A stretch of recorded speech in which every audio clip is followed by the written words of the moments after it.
الحمدللہ رب العالمین والصلاة والسلام علی سید الانبیاء والمرسلین اما بعد فاعوذ باللہ من الشیطان الرجیم بسم اللہ الرحمن الرحیم۔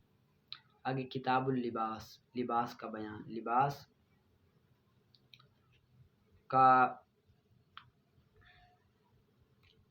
لباس کا معنی ہے التباس اور خلط کے ہیں، جس کا باب ضرب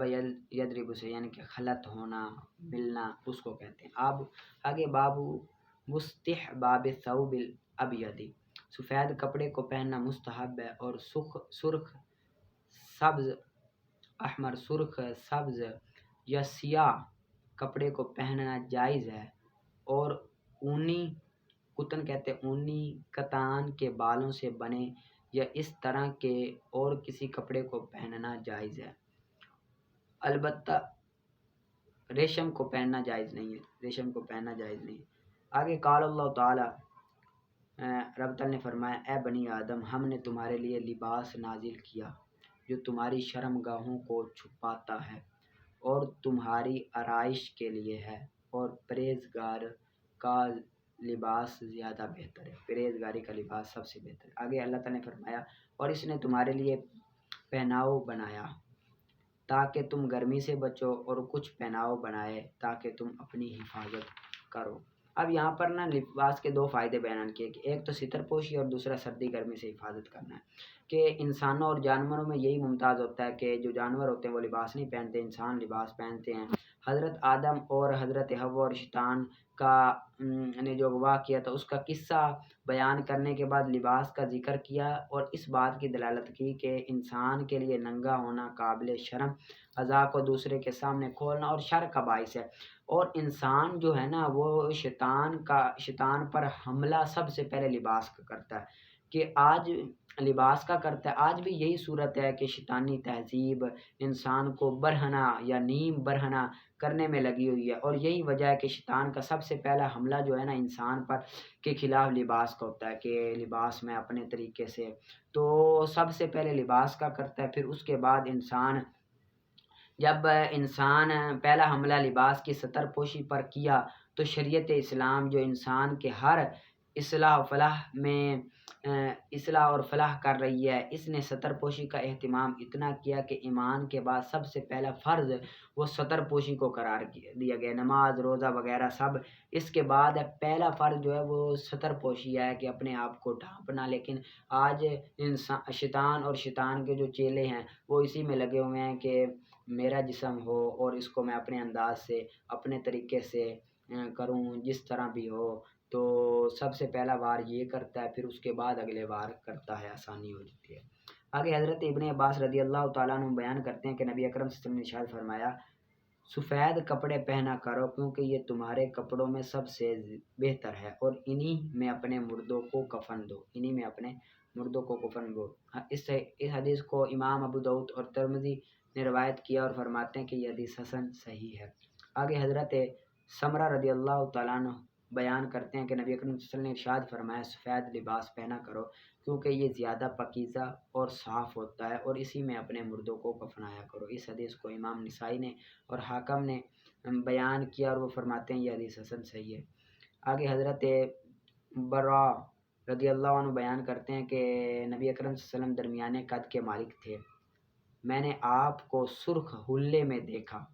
میں نے آپ سے زیادہ خوبصورت کوئی نہیں دیکھا، متفق علیہ یہ حدیث، ٹھیک ہے۔ آگے نکالیں آپ، ولا یصلی علی باغ، اور نہ نماز جنازہ پڑھی جائے باغی پر اور ڈاکوؤں پر، راستہ کاٹنے والے ڈاکوؤں پر، جو قتل ہو جائیں جنگ کی حالت میں قتل ہو جائے، اور جو شخص لوگوں کو دھوکے سے گلا کاٹتا ہوا قتل ہو جائے، جو شخص قتل ہو جائے دھوکے کے ساتھ گلا کاٹتا ہوا لوگوں کو، اور جو شخص ہتھیار ڈالے رات میں،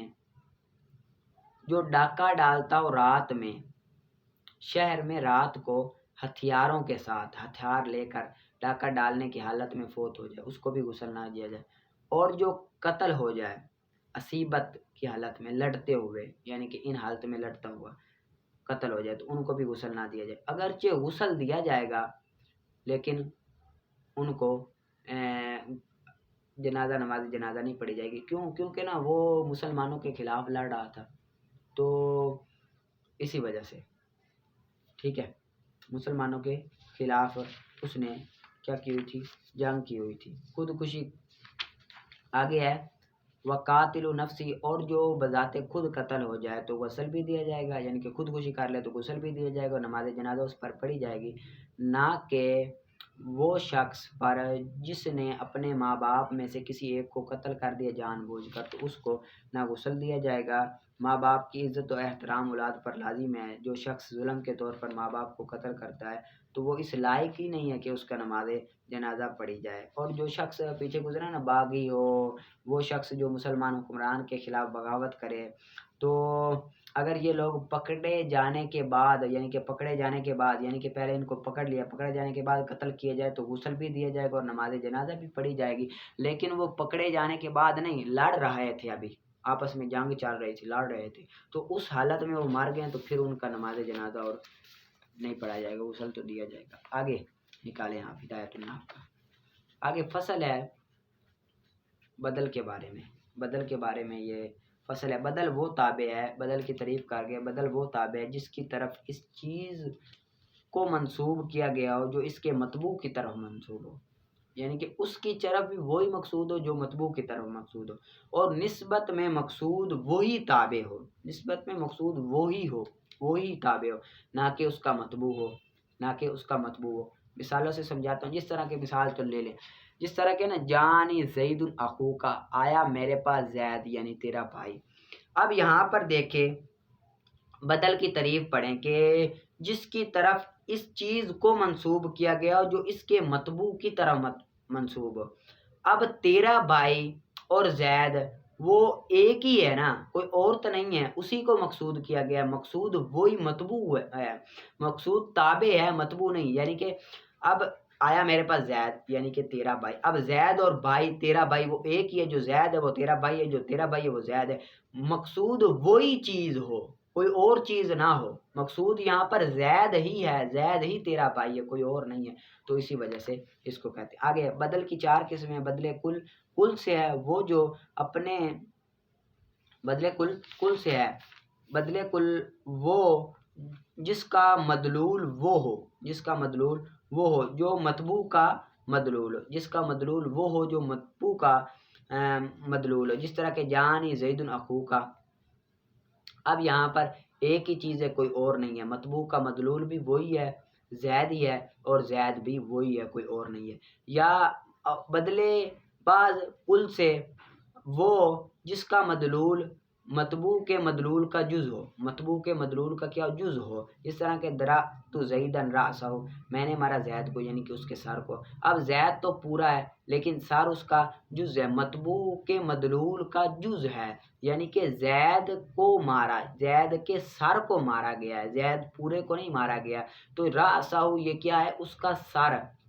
کیا ہے، اس کا سر مطبوع کے مدلول کا جز ہے۔ یہاں پر مطبوع دلالت کر رہا ہے، زید دلالت کر رہا ہے مارنے پر، تو پورے کے پورے زید کو نہیں مارا گیا، دلالت پورے کے پورے زید پر نہیں ہے بلکہ زید کے صرف سر پر ہے، جز پر ہے۔ بدل استعمال وہ جو اس کا مدلول مطبوع کا متعلق دار ہو، اس کا مدلول مطبوع کا متعلق دار ہو، جس طرح کہ سالبہ زید صوبہ،